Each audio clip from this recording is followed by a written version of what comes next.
Welcome, good evening.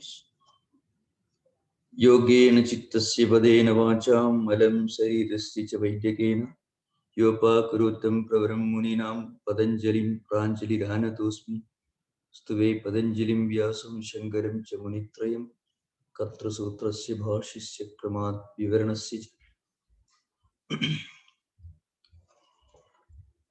I think we were discussing, or rather we are expected to, supposed to discuss the 15th sutra today.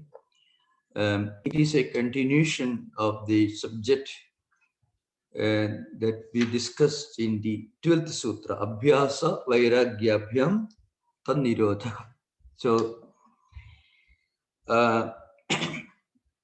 this Nirodha, I mean, Yoga Chitta Vritti Nirodha.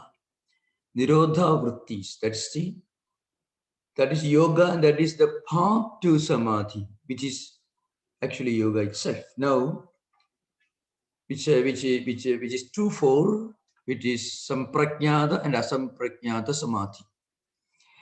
Abhyasa and vairagya, that is the practice, repeated practice, abhyasa and vairagya, and dispassion. These two constitute the path to yoga. In a way, we'll find out to higher evolution in human life. And in the 14th sutra, the sutrakara, the teacher Patanjali says this should be practiced for a long time without any interruption. That is dirghakala nairanjarya, and satkara with the great sense of devotion, shraddha, a sense of sanctity and sacredness. And this abhyasa then becomes firmly grounded. Now, vairagya is explained, the mean dispassion is explained in the 15th and 16th sutras. So there are two levels of vairagya. Vairagya should be understood as dispassion. One may be baffled. How can somebody can practice this dispassion? And how can dispassion have two different levels, one lower level, secondary, and higher level? That is aparavairagya, secondary, and paravairagya, supreme dispassion. Secondary, the first stage, and the supreme dispassion, the second stage. Well, in actual practice, from a common man, from a common sense point of view, abhyasa is the ability to say no to sense pleasures. In the context of human life and activities, when we try to say no, when our senses and of course mind together demand for more and more things, more and more pleasures, you should be able to say no. At the first stage, it acts as some kind of a restriction. Suppose you are moderately rich and well off and well settled, you have a job. Still, mind may become greedy. Senses will drag the mind towards various sense pleasures, sense objects. And if one can practice dispassion, he will be able to restrain his senses. Senses won't be able to drag the mind towards various objects. That is the first stage. That is apara vairagya. Apara means that which is not supreme, that which is not para. So when para comes before a consonant, it becomes opposite of it. When so a comes before para means apara. An comes before ishta in anishta. So when before a vowel an comes and before a consonant a comes. So apara means that which is not supreme, that which leads you to supreme dispassion. If a person is born with a natural spontaneous sense of dispassion, Some of the great spiritual teachers of the world, the great epoch makers, are grand examples of the Paravairagya. They're born with that. You can find in the lives of spiritual persons. It's almost like a play of a drama. I mean, they won't waste time. The trial and error is not applied.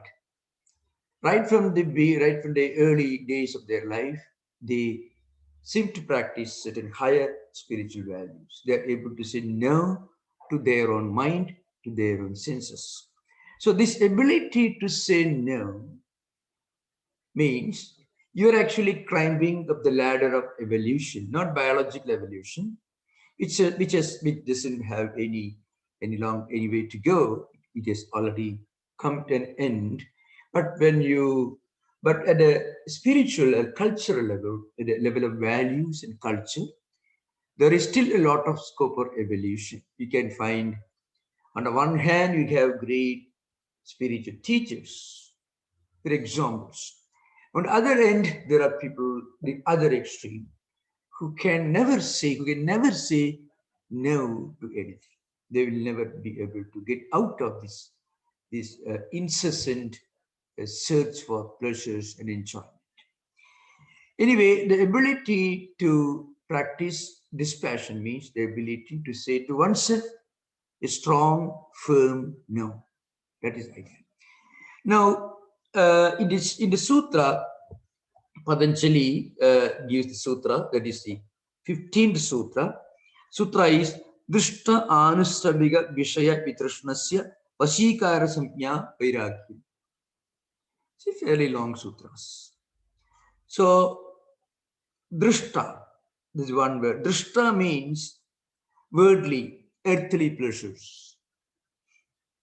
That's normally sensory pleasures, enjoyments that a person wants to enjoy in this life, the material level.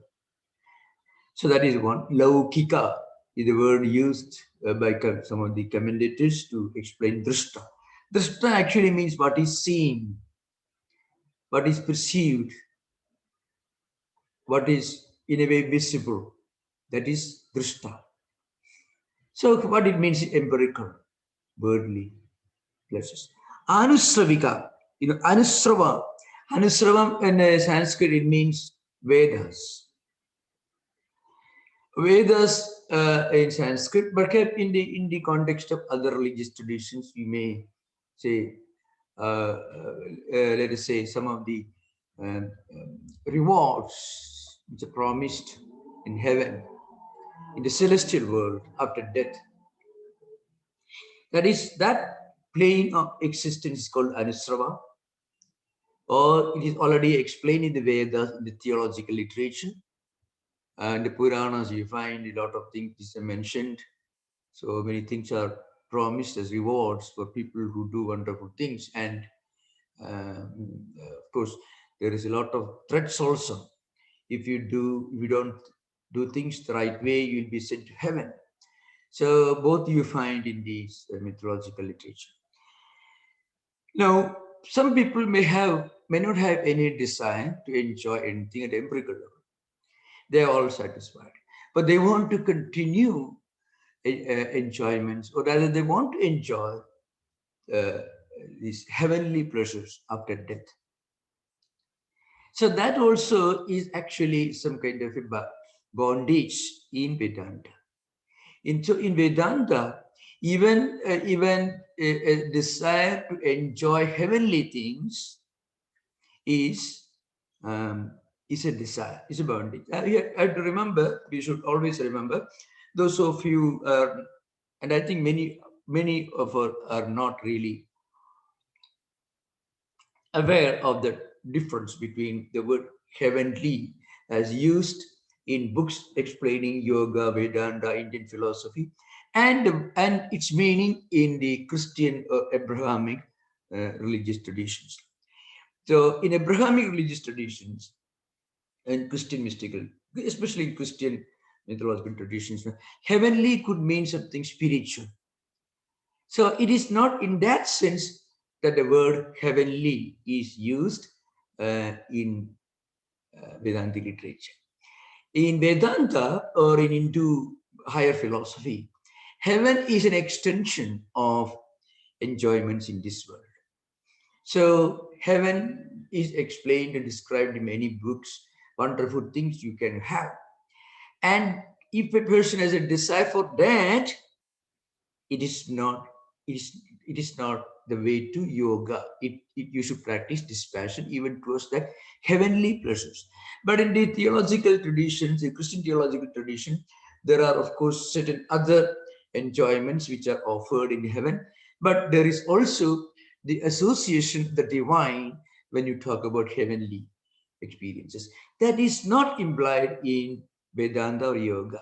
So Anusravika here means certain books in Hindu tradition which describe heavenly enjoyments that a person can have if he does wonderful, good, meritorious deeds in this world with a lot of desire. He will have these wonderful things when he goes to heaven. So that is the meaning here. So Drishta and Anusravika. So before you reach this level of higher dispassion, you should be able to get rid of your desire for both heavenly enjoyments and also for worldly empirical enjoyments. Now, such a person who has transcended these desires, Vashikara Samjna, Vairagyam, such a person will have this Vashikara Samjna, means you are the master of these. I mean, then your senses, your mind, everything become your slaves. You are not enslaved by the senses. You are not the dictates. You are not dictated by your own senses or your own mind. Rather, your mind or your senses are within your control. So that is an important point. That is called Vashikara Samjna. So Vashikara means you have controlled them. They are not controlling you. So when we use a strong worldly no to our mind, that's very important.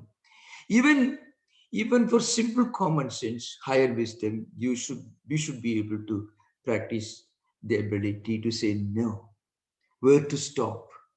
That is actually a sign of higher wisdom, higher evolution.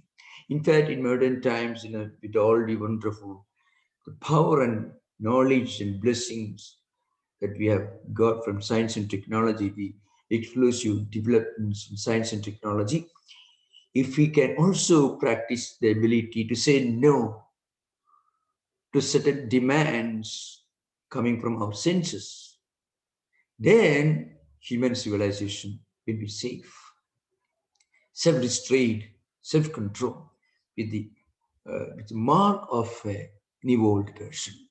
So that is called Vashikara Samjna. Such a person will have this Vairagyam. Vairagya means dispassion. Swamiji explains this in his complete works in English, which perhaps I can give I can just read from Swamiji's complete works. In simple language, he explains this. Swamiji says, the two motive powers of our actions are what we see ourselves and the experience of others. These two forces throw the mind to leak into various ways. Renunciation, that is vairagya, is the power of battling against these forces and holding the mind in check. How do we hold mind in check? When we don't allow the mind to be dragged by the senses to various sense objects. So means when the eyes catch a visual object, then mind develops a desire to possess that visual object. And then a person should be able to tell his or her mind, no, I don't want that. Then you may see things, but you won't have the desire to possess those things. So as I mentioned earlier, all the great contributions that have enriched and empowered human civilization not only at the spiritual, philosophical level, even in areas like art, great literature, great music, all are the fruits of men and women who could say no to their own senses. Remember, when I talk about music and art and literature, I'm really talking about the more sublime, more elevating kinds of literature, art, and music, because there are many things in these very areas which rather are which are only uh, activate the lower drives of the senses and mind. I'm not talking about anything high, anything that is elevating, that is sublime in art, literature, and music. Not only, of course, not only in philosophy and spirituality. That's of course obvious. All the contributions of men and women who could say no. Look at Einstein, man like Einstein, for example. Not a, yeah, you know, you don't include Einstein in the category of Buddha. Of course, there are people who do that. Okay, that's wonderful. But many people may not include Einstein in the category of Jesus and Buddha. Einstein was a great scholar, a highly intelligent person. But he also practiced this self-restraint, renunciation to some of the lower desires. That's why he could become such an outstanding scientist. Also, great Michelangelo, Da Vinci. I'm just giving examples from uh, Western world. Of course, there are innumerable examples from different cultures, wonderful examples, elevating, sublime examples you can see. So the ability to say no, that is a very important quality. That maybe that alone can help human civilization to survive in this modern time. We talk about pollutions, ecological pollution called global warming, all because of desire. And desire is the result of our inability to say no to our own senses. So Swamiji is giving an example from another perspective. Swamiji says, therefore renunciation is what we want. I'm passing through a street and a man comes and takes away my watch. That's my own experience. I see it myself, and it immediately throws my chitta, means mind, into a wave, different vrittis, taking the form of anger. So mind immediately takes the form of anger. If you're walking through the streets, somebody takes away your wallet, you become angry. Mind assumes the form of anger. Now Swamiji says, allow not that to come. If you cannot prevent that, you are nothing. If you can, you have vairagya. So, it's a simple example. Simple example. We should prevent our own mind from taking the form of anger. Again, the experience of the worldly minded teaches us that sense enjoyments are the highest ideal. These are tremendous temptations to deny them and not allow the mind to come to a wave form with regard to them is renunciation. There are people, of course, who tell you, being all over the world, in all times, in all ages, there were big people who taught wonderful things and who also taught things which are really not so wonderful. And we can see such specimens even today if you open any newspaper. Things that will tempt our mind and senses. So we should be able to exercise our own power to say no to ourselves. Now, this ability to say no, this vairagyam, according to commentators, are sometimes described as threefold, sometimes as fourfold. One is yatamana, means yatamana vairagya. Yatamana means it's in the form of form of self-restraint. We make an effort with the mind. What is the right thing in this world? What is the wrong thing in this world? That is yatamana vairagya. Is a according to of course this you find most elaborately described in the Yoga Sudhagaram. which is a commentary on Yoga Sutra by Sadasiva Brahmendra Saraswati, who lived in the late 18th century. Sadasiva Brahmendra Saraswati was an Avadhuta. So he wrote this well-known book, Yoga Sutra. So there, Yatamana, in the beginning, the first stage of Vairagya is characterized by the ability to say, I have learned from the scriptures and from the Guru as to what is the goal of human life. And I must strive to attain that higher goal that I have learned from books or from scriptures or from maybe instructions. So the ability to take a decision, such a strong will to practice this. You read a great book, take a strong decision. That is actually the stepping stone. It's called Yatamana Vairagya. Then second one is Vetiregi, means now in our mind, certain desires have already gone. There are still many more desires yet to be destroyed. That is Vetireka. Vetireka means there is a change. It's characterized by the attitude. So many of my vasanas are being exhausted. You feel a lot of undesirable impressions, tendencies, impulses in the mind. I have succeeded in restraining some of them, but some of them are still remaining. So at this stage, an attempt is made to break the many interconnections between impulses and memories. So at that time, we are trying to disconnect ourselves from our own impulses and memories. That is the second stage. The third stage is called Ekendriya. That is, we should understand that all sense pleasures are evil, and the yogi does not allow his senses to seek their objects. He maintains an attitude of disinterested witness. Things are happening in front of you, but you watch them, you observe them without getting involved. So that is the, mind is not attached. Mind still remains a witness. That is Ekendriya. And the fourth one is Vashikara Vairagya, which is the highest. Vashikara Vairagya means this highest stage. At this stage, the mind gets fully established in renunciation. The yogi loses even an interest. He doesn't even have to make an effort to practice self-restraint. This is the higher form of,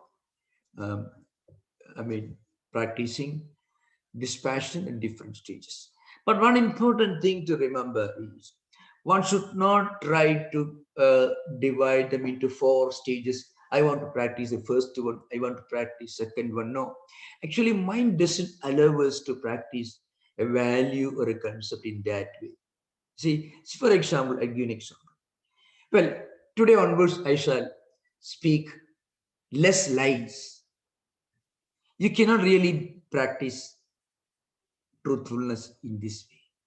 You should be able to take a decision, I will not tell a lie.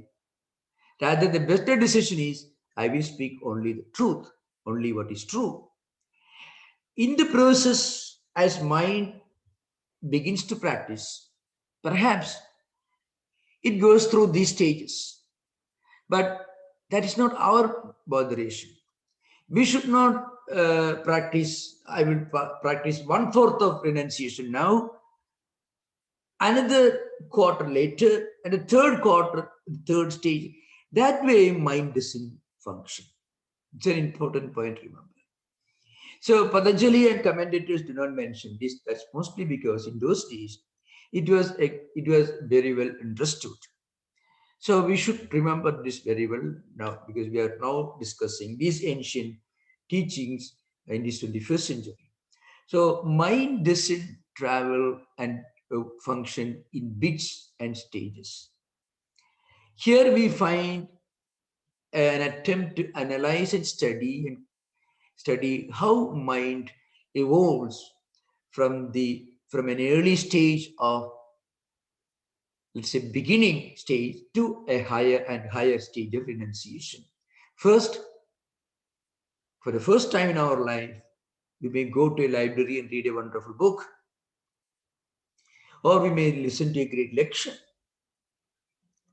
And then we, of course, a great lecture that tells us the truth without coming down to our level to please what we want to hear, well, to tell us what we need to hear.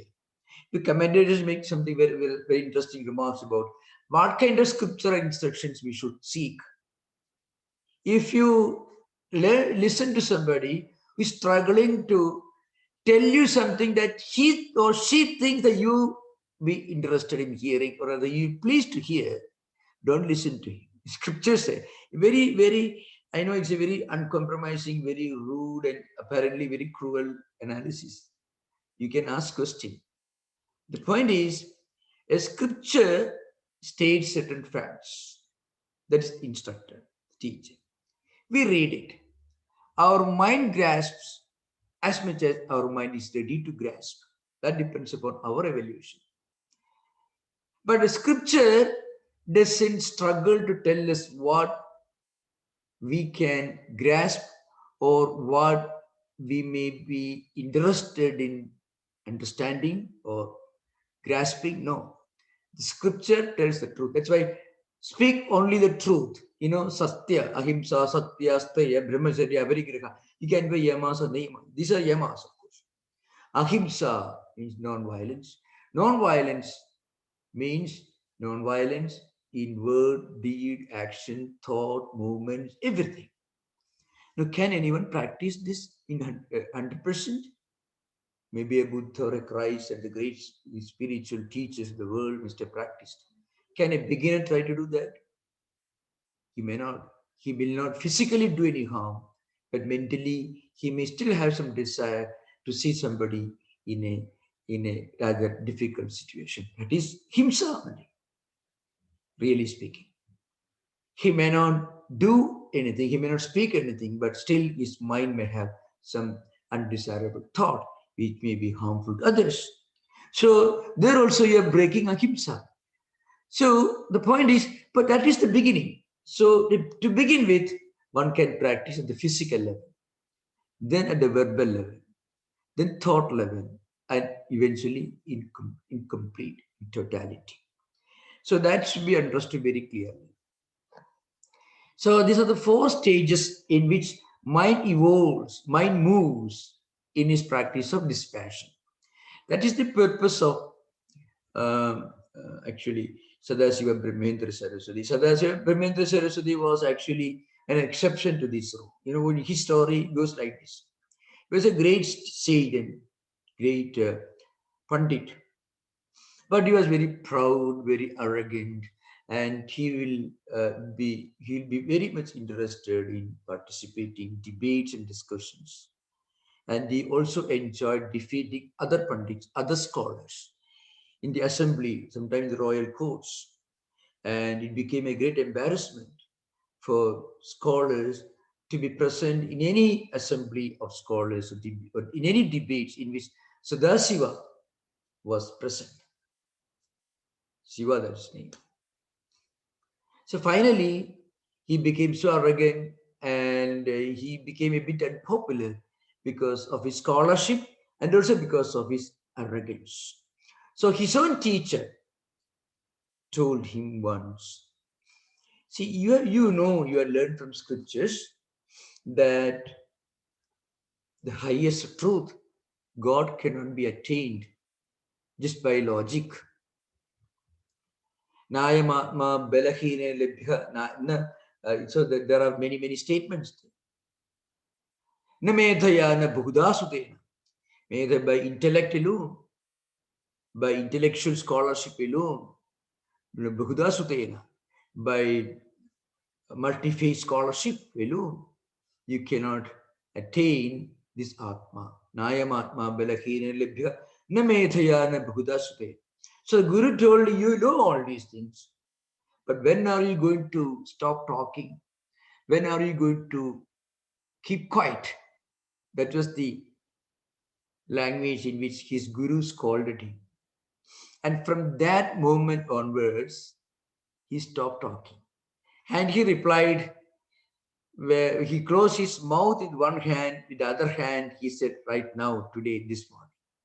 And from that day, that moment onwards, he became silent. And he lived for a long time. He wrote some well-known books on Vedanta and also yoga and so on. And also some of the most moving poetry, philosophical poetry in Sanskrit language, which are still being sung, good, written by Tattwamayananda. Now, in his case, in one split second, he could practice Vairagya. But even for him, it was not a split second transformation. He became physically silent. He stopped talking and arguing. Now, what happened, then he started thinking, well, I've stopped talking, but mind is still talking. In my mind, words are not coming out, but thoughts are still very violent. Thoughts are arguing. Mind is arguing. Words are not arguing, but mind is still arguing, busy in argument. Then he succeeded in stopping his mind also. His mind also became still. So this is to be understood very clearly when you listen to these talks. So one doesn't really practice these higher values by installments. Deliberately, one will not divide into different installments. Mind doesn't function that way. But you take a decision, then mind, of course, can progress only stage by stage. But that is its function. But we should not try to artificially divide our mental function, mental practice of higher values into installments. Sri Ramakrishna gives a very, very most wonderful and slightly humorous illustration. Maybe the most wonderful illustration. Of course, this is so you read the Gospel of Sri Ramakrishna, you can see. So it said, in a family, one person told this, maybe we were talking about it. See, in our neighbor, somebody staying in the neighborhood, he has decided to practice renunciation, vairagya, and decided to become a monk or something. At that time, this man was going to take bath, so he had put maybe bottle of oil, clothes, soap. In those days, whatever maybe, with those things, he was going to the nearby river to take bath. So this lady, the housewife, was telling that in the neighbor, the gentleman living in our neighborhood, is going to practice total vairagya, renunciation, going to become a monk or something like that. Listen. Then this man said, the husband said, oh, he's practicing this in installments. That's not the way to practice. If you practice renunciation, it will be total, complete now and today. And he was going to take bath, and he left his home and became a monk, became a wanderer, became a lifelong wanderer. So that is the real, but please remember, nobody should attempt practicing this in the 21st century. One should not ever imagine this is I'm recommending something in the form of some drastic steps. The point is, I'm giving an illustration of renunciation of the highest time. Maybe Buddha could do that, and he did it. A Shankara, he left his home. Of course, he had to compromise his mother, but then he didn't desist. Sri Ramakrishna was practicing renunciation right from his birth. So you find great men and great women, great epoch makers able to practice this Paravairagya, which we are going to discuss in the next sutra, that is 16th sutra.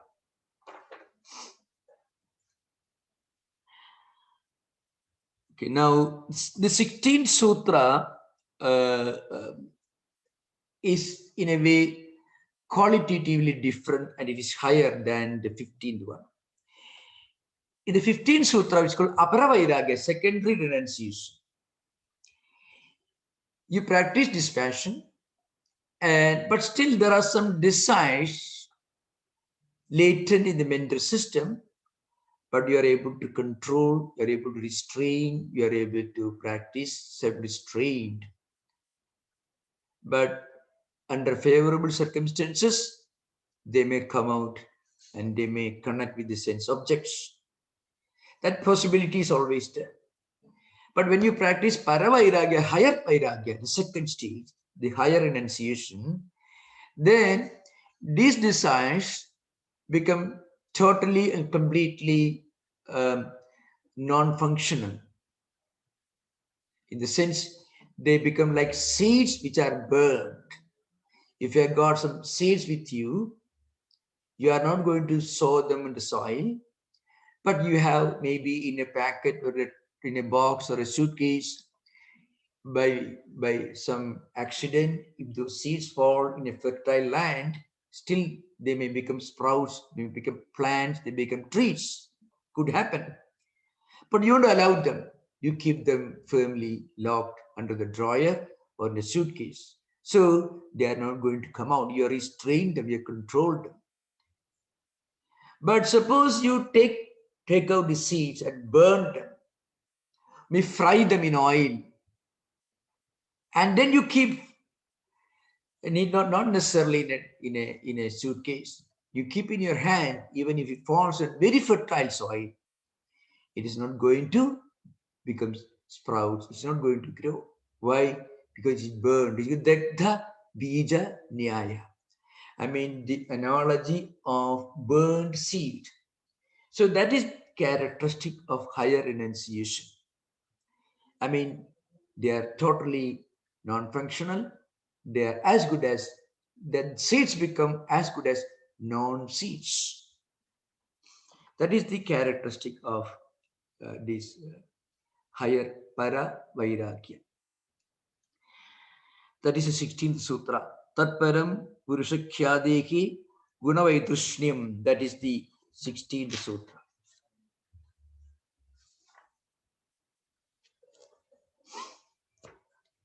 So what it says is, this Param Tat Purushakhyadehi Gunavaitrushnyam. That is the sutra. This Tat Param, I mean Param Tat, this supreme renunciation. It is called supreme because this higher renunciation, Paravairagya, higher renunciation or dispassion, it's very close to Nirodha Samadhi, Samprajnata Samadhi. So that's why it is explained as Param, means higher, supreme. Purusakhyadi, it means this knowledge of Purusha.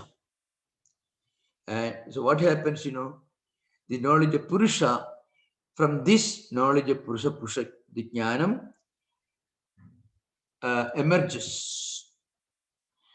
Not only that, when you reach that stage, you become completely dispassionate, you become totally free from any kind of desire. This is the idea there.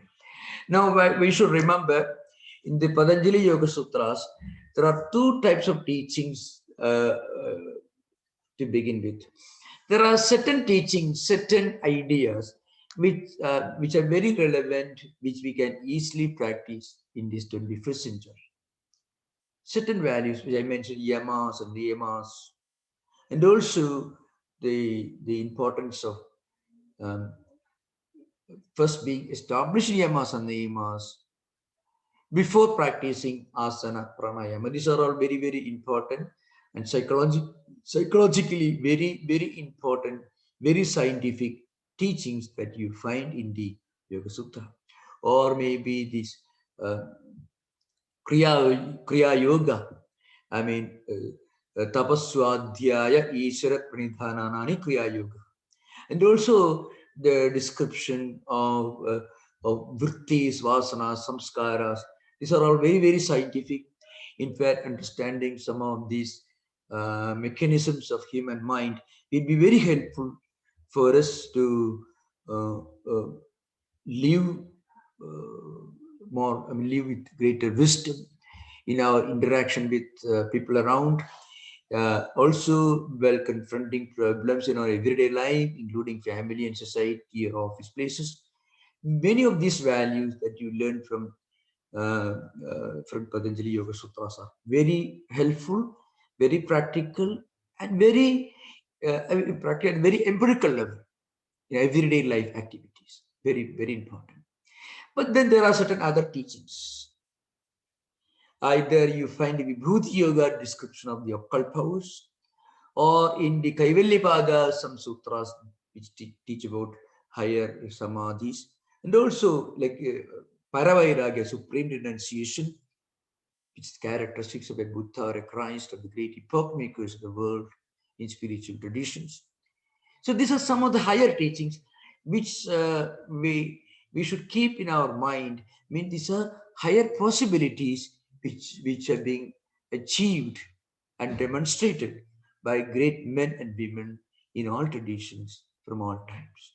So this Paravairagyam belongs to that category, supreme renunciation. So it says this Vairagya, this Paravairagya, is of nature of non-attachment to the gunas, means we will be able to detach ourselves from our own essential mental constituents, which are Sattva-guna, Rajoguna, Tamoguna. We will not have even a desire to be a sattvic person, because even that desire is gone. That means it's a very high level of renunciation. The Gita says, Resovajam Resopyasya Param Drishtva Nivartade. Bhagavad Gita says that this higher renunciation is possible only when a person realizes, when he realizes Atman. So this 16th sutra belongs to that category, which describes supreme renunciation. According to Vyasa, this Paravairagya is nothing but the highest state of knowledge. This means Jnanaseva Parakashta Vairagyam. Vyasa says. He says this higher renunciation is the very nature of the highest spiritual enlightenment or highest spiritual uh, achievement. It is not a value that practice in our life, like the previous Vairagya, dispassion. See, to understand the greatness of the supreme renunciation, we should clearly understand the dynamics of the previous Vairagya, dispassion that we discussed in the 15th Sutra. First, you go to a library and read a book or listen to an idea, or maybe even in everyday conversation, you come to know, well, there are certain wonderful things in this world, but there are higher things that do not belong to this world. Higher universal values, spiritual values. I should be able to practice them. So I should be able to practice some of these higher values. Yamas and yamas are examples, which are found in all traditions. So this desire to practice higher values, actually this desire is actually a kind of desirelessness. You should understand the word correctly. A strong desire to practice higher values, like the values of renunciation, is the beginning of your freedom from lower desires. To have a higher supreme goal, to have a higher desire, will free all of us from the clutches of lower desires. That is actually the first stage. So it is actually the kindergarten of higher evolution. As I mentioned, there is another kind of evolution possible for human beings. And the great philosophers, mystics, of all traditions have demonstrated through their own experience in life and attainments, the reality of this possibility. That is, this higher evolution. It is not biological evolution, so evolution at the higher spiritual level, which is sometimes called Raja Yoga in the language of Bhagavad Gita. Actually, the idea of Raja Yoga is not directly coming from Patanjali. That somebody should understand very well. Raja Yoga is being mentioned actually in the Bhagavad Gita, second chapter. Imam vivasude yogam praptavanagam vayam vivaswan manave praga manu ikshakave abravit evam parampara praptam imam rajashriyo viduhu sakalena ihamahada yogo nashta parandava. Gita 4th chapter, 1st and 2nd verses you find. Lord Krishna is speaking about a long lineage of great philosopher kings who were kings for all practical purposes, reigning over a huge kingdom and empires, doing all duties of a king. At the same time, they had the calmness, the quietude of a sage, Rishi, the Rajashi, that Shankaracharya says, Rajanascha, Rishayascha, Rajashera. They were both kings and also sages rolled into one. That renunciation, this dispassion of a sage and the dynamism of a king. Rajittum Aishwarya Sambatti, Rashittum Tasyaga Sukshmartha Dasana Kshamattum. Shankarananda Saraswati writes in his Tiga on Bhagavad Gita, based on Shankaracharya's commentary, Tiga on Shankara's commentary. It means the ideal of a king is secular prosperity, earthly, empirical prosperity, achievements, efficiency, dynamism, and so on. And the characteristic of a sage or a saint or a philosopher is to see the limitations of all these empirical material prosperities. So if you're all into one, it's called Raja Yoga. Raja Yoga actually doesn't come from Patanjali. Of course, the hallmark of a Raja Yogi is the practice of yamas and niyamas. They achieve the status of being philosopher kings through the practice of Ashtanga Yoga. But the first clear exposition of this could be found in the Bhagavad Gita, 2nd chapter. So actually, when a person reaches this Paravairagya, then he becomes a sage, but he may be sitting on a throne. Sitting on a throne with a philosopher's outlook is the greatest achievement that anyone can conceive of. So that is the conclusion of today's class, and you are most welcome to ask questions. Most welcome. Okay. Thank you. When you were explaining the 15th sutra, we explained Drashta Anushravika. You skipped over the second word, Vishaya Vitrishnasya. I shall explain. Oh, you mean I want okay, that's fine. Wonderful. And another thing, the Anushravika, you're referring to the Karma Kanda of the Vedas? What is promised in the... Actually, yeah.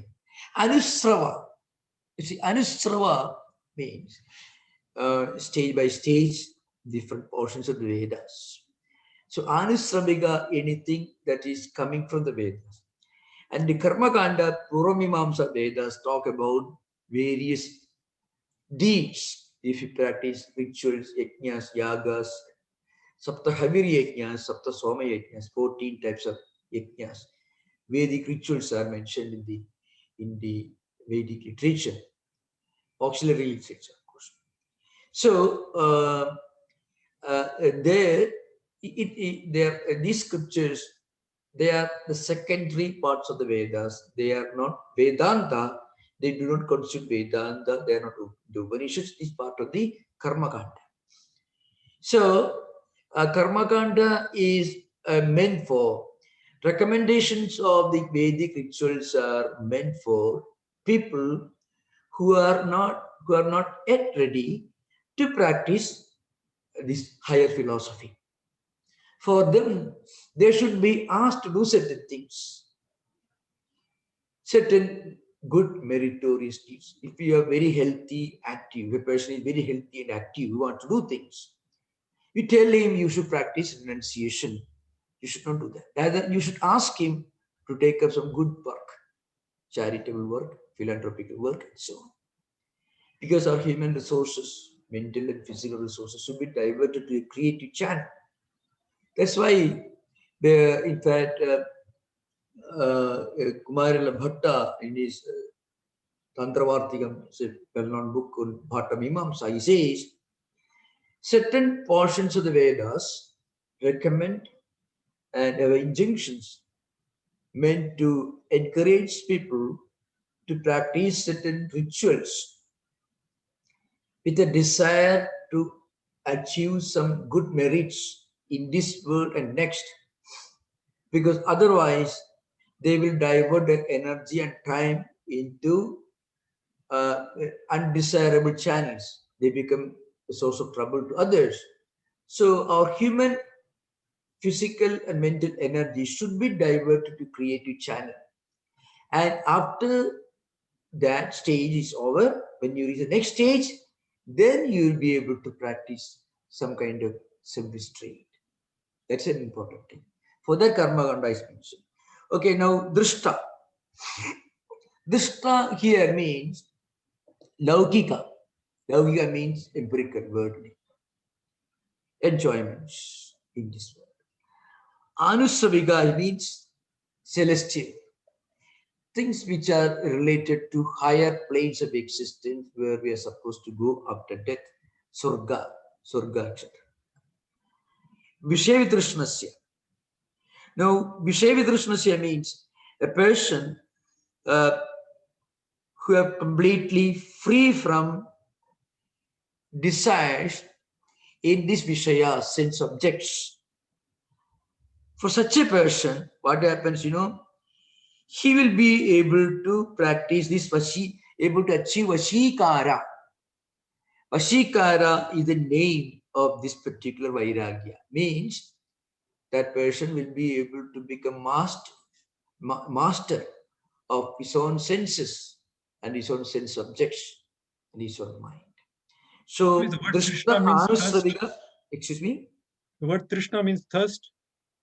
Trishna, with Trishna is lack of thirst, lack of lusting after something. Visheshena means a specific or comprehensive different kinds of desires.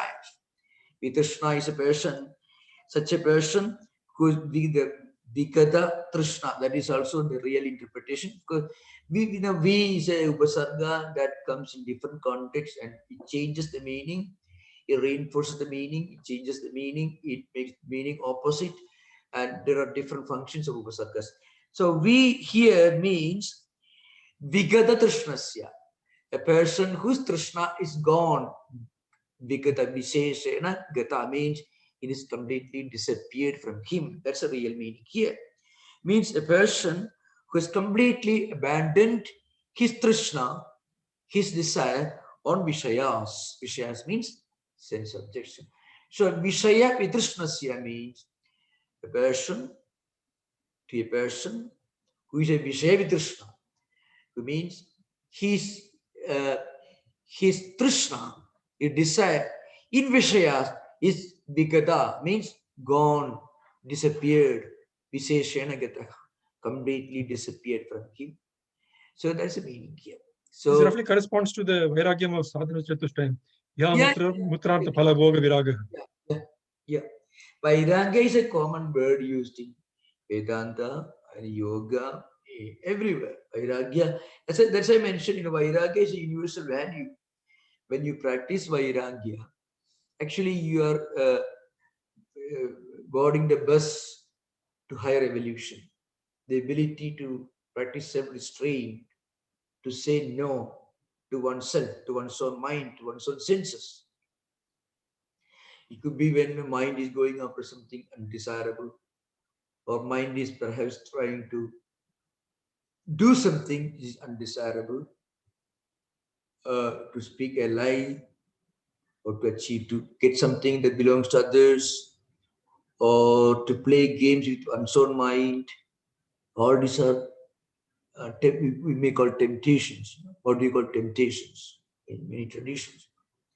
So actually, Patanjali describes all of them as forces coming from our own mind. We should be able to tell our own mind, no, don't do that. It's a restraint. That's the first stage. When you get established in this vairagya to such an extent that the very question of temptation doesn't even arise, that is paravairagya, being transcended to higher level of renunciation. So, drishta anusabiga vishavidrishnasya.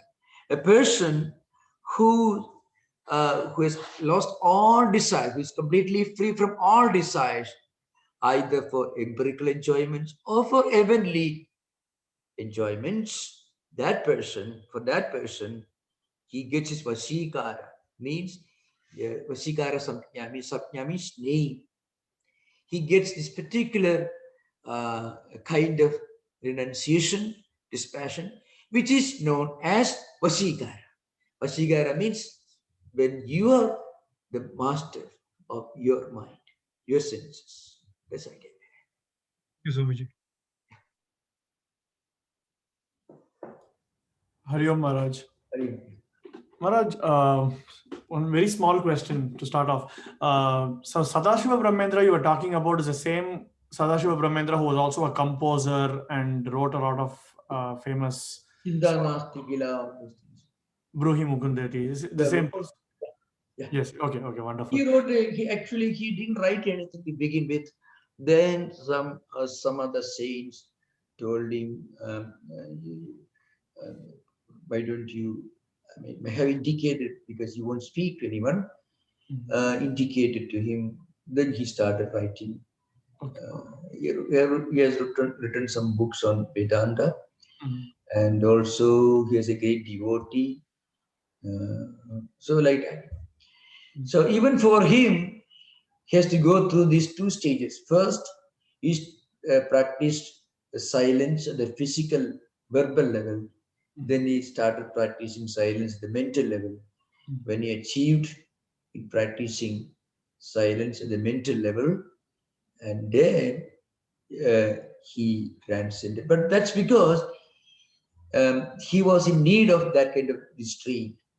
So he was a learned person, but he was also very arrogant and very argumentative, engaging in debates and discrediting other soldiers in the assembly of pandits, and that created problems for others. So they this is one of some of the stories. So they complained to his guru. So his guru called him and asked him, "When are you going to keep quiet? When do you stop? When are you going to stop talking?" So uh, by gesture, he indicated right now, and from there onwards, he never spoke. So that also shows that he was a very, he must have been a great sadhaka, spiritual seeker in his previous life. Otherwise, he won't be able to practice this intense dispassion so quickly. So it's interesting that you brought up towards the end because that was going to be my next question.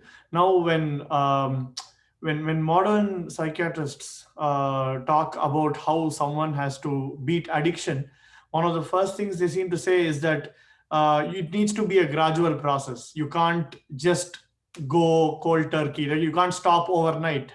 It is not possible to say I am not going to smoke anymore or I'm not going to Yeah. right? It's going to be a gradual process and they need to like drop it from say 20 cigarettes a day to 10 cigarettes a day to 5 cigarettes or something like that, right?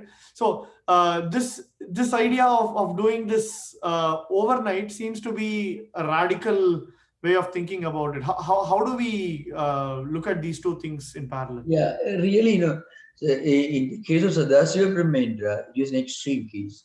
And he could even think of immediately stopping, immediately putting an end to his habit of argumentation. That shows that he, of course, you have to remember, these differences cannot be really explained except in the light of the doctrine of laws of karma and the doctrine of reincarnation, rebirth. So he must have practiced a lot of tapasya, spiritual austerities, disciplines in his previous life. So in this life, just one statement, maybe a little scolding from his guru was all that was required for him to continue from where he stopped in his previous life. So that's it. But for people, for great men like Sri Ramakrishna Shankaracharya, there was no need of going through stages. So that shows so that Brahmendra was an advanced spiritual seeker in his previous life. Otherwise, it's impossible. Lord Krishna himself says the Gita, "Na buddhivedam janayet ajnanam karma sankhya." I mean, people who are attached to karma, duties, and the results, they're extremely attached to their work and its result. If you tell them one day, you should practice karma yoga, a disinterested work, actually your mind will go blank, really. Suppose you're working hard to for examinations, maybe some kind of a, whatever it is, you're preparing yourself very hard. And if you start practicing disinterested work, you take away the deadline from your mind, then you won't be able to do anything because mind creates a vacuum. That will not happen to a real karma yogi.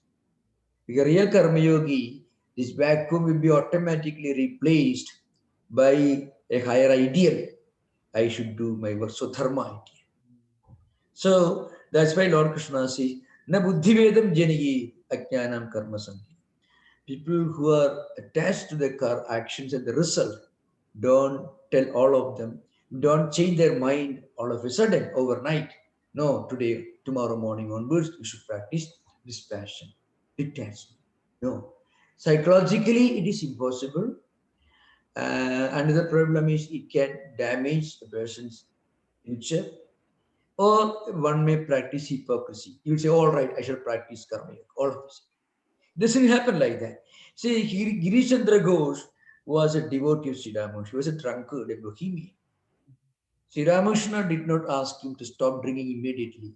Sri Ramakrishna knew he won't be able to do that. So Sri Ramakrishna actually turned him around, first told him, why don't you take the name of God once 3 times a day, then once in the morning, and at least before going to bed, at least while waking up. He said, I can't do that. Then Sri Ramakrishna told him, well, you give your responsibility, full responsibility, power, spiritual power of attorney to me. After that, Girichandra Ghosh always reminded himself, well, I have given my responsibility to the great teacher, so I should not do anything wrong.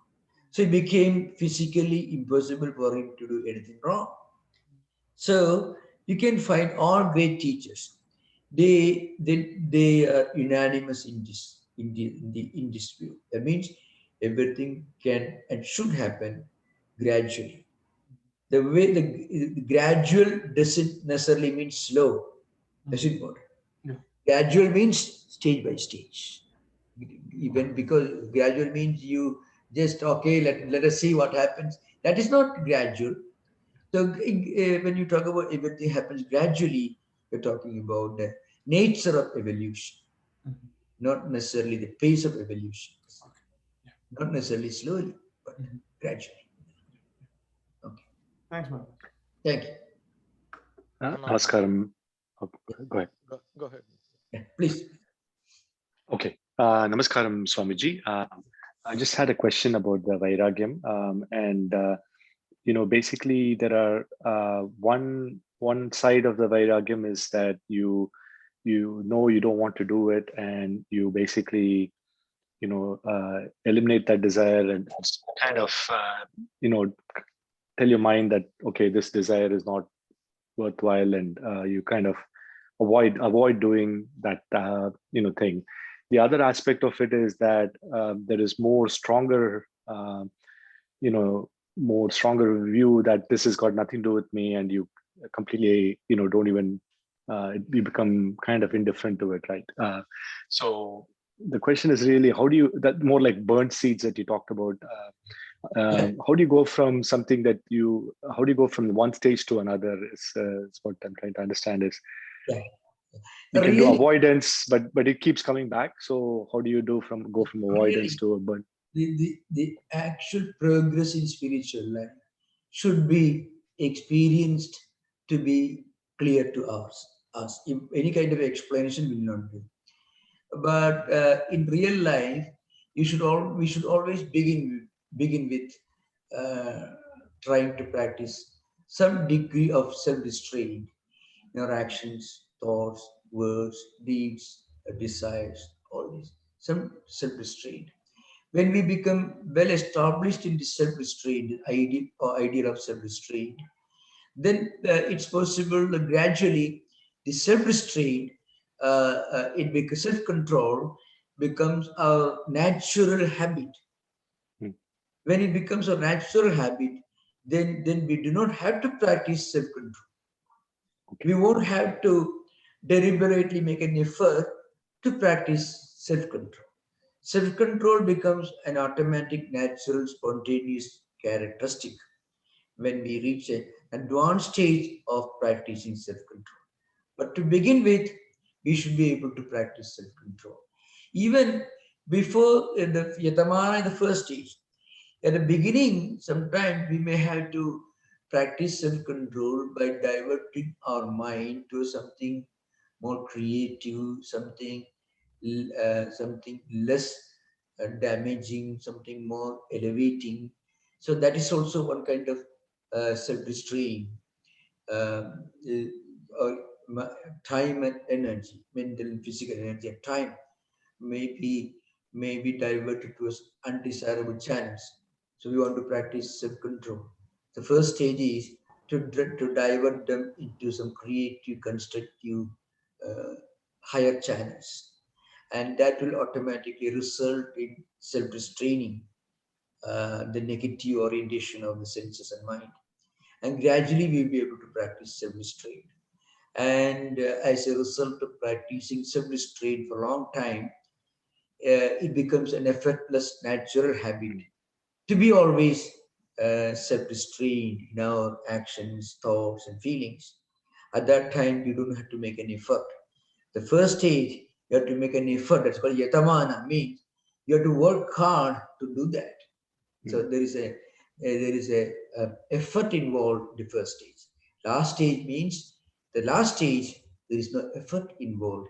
In any area of learning or skills, when you become effortless, it means you have become a master. When you have to work hard in the beginning, you are learning driving. You are just learned, and you have to be very watchful. You have to be very. But when you have been driving for 50 years, then you don't have to be watchful. It becomes an automatic process. So in every branch of learning or skill, at the higher stage, it becomes a natural habit when we uh, when we become masters of that area of learning. Yeah, that's it. Okay. Yes. Thank you very much, Swami. Thank you. Pranam Maharaj. Maharaj, question. When say you became monk, at that time you had vairagya in your heart. Yeah. Now, can we say at that time that you had para vairagya? That's I have never analyzed it, really speaking. Actually, I never thought of any of these things. My natural interest was in the scriptures and nothing else. That's all. So, and unless you are able to practice vairagya, you won't be able to enjoy reading and teaching and contemplating on these scriptural ideas, which are certainly not very entertaining to anyone.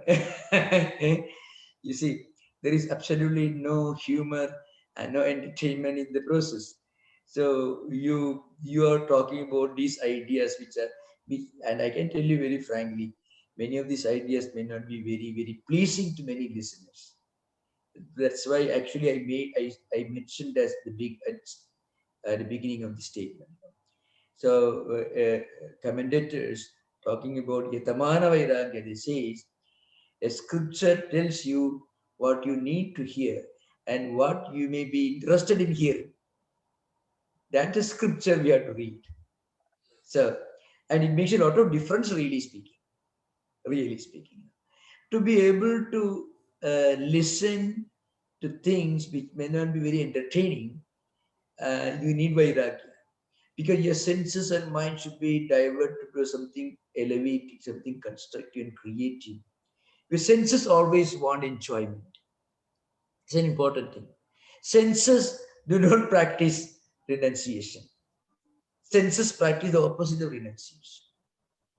And actually, the dynamics of sensory processing, if you analyze, you understand. Senses always want to present something before your mind so that your mind will be always projected outward. Outward means what you see, what you hear, what you smell, what you taste, and so on, five senses. Now, if you are teaching, if you are learning, if you are listening to Vedanta scriptures like Patanjali Yoga Sutra, actually, if your mind enjoys listening to Patanjali Yoga Sutras, it means you are actually practicing Vairagya. Paran Vairagya and Apara Vairagya, that analysis, as I mentioned earlier, there is no real line of demarcation. This is an important point, remember. The practice of truthfulness, non-violence, etc., you don't really draw lines of demarcation. Scriptures will analyze them by classifying them into different categories. But those categories are only meant to explain and describe. In mental life, we don't draw lines. That's an important trend. We draw lines only on the board, on the paper. We don't draw lines in our mind. As I mentioned earlier, really speaking, that farmer who left his home that moment, that day, and renounced everything, we do not know whether he actually was able to continue that intense renunciation from that moment onwards. But remember, he made a grand beginning, there's no doubt about it. He may have gone to a forest, he may have gone to Himalayas, he may have lived there. Again, he had to struggle a lot. Again, he had to go through, travel through difficult routes. That we don't know. But the point is, Sri Ramakrishna was giving this one example. So we don't draw lines in our mind. Paravairagya, Aparavairagya. Now I'm thinking this. Now, actually, it doesn't happen like that. Mind doesn't analyze. If your mind is analyzing, then you have gone beyond mind. With your mind, you cannot analyze what is going on in your mind. You should transcend your mind to be able to really understand what is going on in your mind. That's an important thing. You should be able to transcend mind to really observe and understand what is going on in your own mind. It's an important thing. So if we say, so if you have spiritual experience, Yeah, with the spiritual experience, if you have the vairagya, yeah.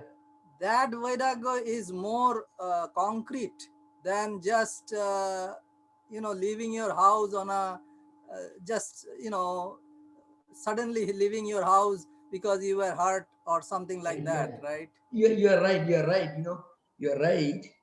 Vyanta was a butcher, and he was a great teacher of spiritual wisdom in Mahabharata. But that Vyanta had several years earlier left his home, went to forest, practiced renunciation and meditation. Then, after reaching the highest degree of spiritual achievement, then he continued doing his job of his father, sitting in a shop in the market. Now, remember, I shall sit in the market. I can be a vyada. It doesn't happen like that. That's an important point, remember. See, Sri Ramakrishna says an expert dancer doesn't make a false step. Now, if there's a real dancer playing it on the stage with like a great expert, it means he must have practiced for several years. If you are singing very well, if you are a wonderful musician, it means you need not tell me, but I can tell you that you must have practiced for several years, hard discipline. Without that, you won't be able to sing like that. Like that, Vyanta had already practiced this renunciation uh, for several years. That's what Mahabharata tells. And then he himself says, the Adha Gita it tells. And then he himself decided, well, this is my father's job, this is my duty. Lord Krishna was practicing renunciation all his life. He was a king. But how many people can practice that kind of renunciation at the same time being a monarch? Like Janaka, Ashwapati, there are many Panchala, there are many characters in the many great royal sages who were in the Upanishad literature. So they all practiced spiritual disciplines for long years, and then they came back, became a kingdom, and they continued ruling the country because that was the duty. So you should always remember, philosopher king means, philosopher here doesn't mean philosopher, academic philosopher. It means sage in that sense. Sage, wise, those who are enduring spiritual wisdom. So we should never assume, I would rather continue my life as long as I want, the way I want, because there is no need of anything, any real practice. I can be like Janaka. I can be like Plato's philosopher kings. It doesn't happen like that. That's an important point to remember. There is not one instance in the traditional scriptures where one became an overnight sage. It doesn't happen. Even Ravana Maharshi, he had a problem. His father died. Actually, when he confronted the reality of something, this mystery of death of somebody whom he had seen till now, suddenly he left his home and then he stayed for a long time, practiced tapasya. Then only he became Ravana Maharshi. This happened. What about Sri Ramakrishna? For how many years Sri Ramakrishna practiced devotion? Vivekananda, he got training under Sri Ramakrishna. You can't sing even the greatest of incarnations. Sri Krishna himself, Ahoratri Chadushastya Sambrutto Tavati Kala.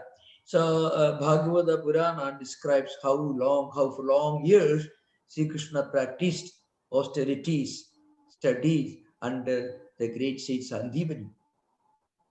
Then he became a philosopher king. So even those That who was we just consider 1 to year, be right? mystics, they had to practice. Okay. Yeah. Thank you for requesting. Anybody else? Go ahead, Yogi. It's your Yogi, turn. Yogi, please go ahead. Yeah. Pranam Maharaj. Namaskar. Abhyas Vairagyam, Yeah. Abhyas Vairagyabhyam, Yeah. Nirodha. That Yeah. one I heard at least three different interpretations. Yeah. Abhyasa is restraint of the vrittis, and Vairagya is detachment. Yeah. And first interpretation is Abhyasa and Vairagya both are required. Yeah. That is one interpretation. Second Yeah. one is either Abhyasa by itself or Vairagya in itself perfect when perfected will be able to liberate. Third one is it's actually practice of the Vairagya that is meant by this verse. Yeah. Which one is correct interpretation? Yeah. Really speaking, there are two broad views. One is repeated practice of Vairagya is one interpretation according to Sadasiva Brahmendra Saraswati. That's why he actually described these 4 stages of, Yatamana, Vyatireka, Ekindriya, and Vashikara. Vashikara Vairagya is the highest stage of Apara Vairagya. So, Abhyasa of Vairagya, repeated practice of renunciation or dispassion or detachment. That seems to be the most scientific interpretation. Because the 14th sutra, it refers to Satu Dirghakala Nairantarya Satkara Sevito Dhabhumi. Here, Sa means Abhyasa. And this abhyasa should be practiced for a long time, dirghakala, nairandarya, without any interruption, and also satkara, I mean adradisya, with great sanctity and sacredness. Now the point is, when you reach, but this 14th sutra doesn't tell abhyasa of what. So actually this sutra is preparing the background of what you should practice. Abhyasa of what? That what is explained in the 15th sutra, that is Drishta Anusaviga Vishavidrishnasya Vashikara Samya Vairagya. The Vairagya should be practiced. Vairagya should be subjected to Abhyasa, Dirghakala, for a long time, without any interruption, and with great reverence and sense of sanctity and sacredness. That seems to be the most, at least to me, acceptable interpretation. You know, there are many books. So many books are there. So many interpretations are there. You know, Vyasa's commentary is the foundation. Vyasa agrees with this view, and then Shankaracharya's Vivarana is there. Tattwamayananda, the Vajaspati, Rajamartanda Bhojaraja, and so on. Vijnana Bhikshu, Parthiga, etc. Yoga Mani Prabha is there. So the point is, this abhyasa of vairagya, repeated practice of dispassion or denunciation, seems to be the most appropriate interpretation to my mind. Okay. Yeah. Thank you for the question. Thank you for wonderful discussion. Om Shanti Shanti Shanti Harihi Om Tat Sat. Sri Ramakrishna Namastu. Pranam Maharaj. Thank you, Maharaj. Thank you. Wonderful. Pranam Maharaj. Ram Maharaj. Namaskar.